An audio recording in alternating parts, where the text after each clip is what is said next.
Hi అండి. జీలకర్ర అన్నం చేశాను ఈరోజు. ఏం వేయలేదు, జీలకర్ర, కరివేపాకు, ఎండుమిర్చి వేసా. చేప ఫ్రై ఇంతటితో అయిపోయిందండి.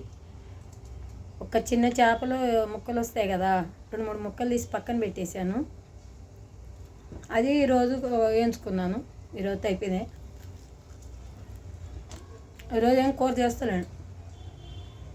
నిన్న చారు ఉన్నాయి, చేప, జీలకర్ర అన్నం.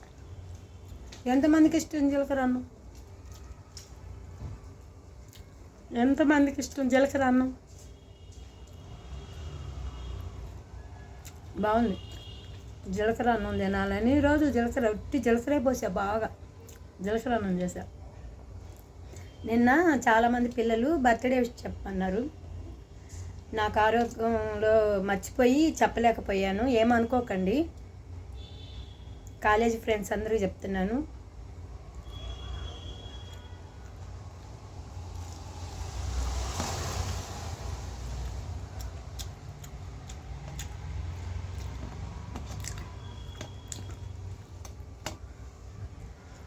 బాగుంది కదా. లైక్ చేయండి, సబ్స్క్రైబ్ చేయండి, కామెంట్స్ పెట్టండి అని అడుగుతున్నా. ఎవరు ఏమన్నా మంచి మనసుతో సబ్స్క్రైబ్ చేసుకోండి, కామెంట్స్ పెట్టండి, మీ ఇష్టం. చేప చూడ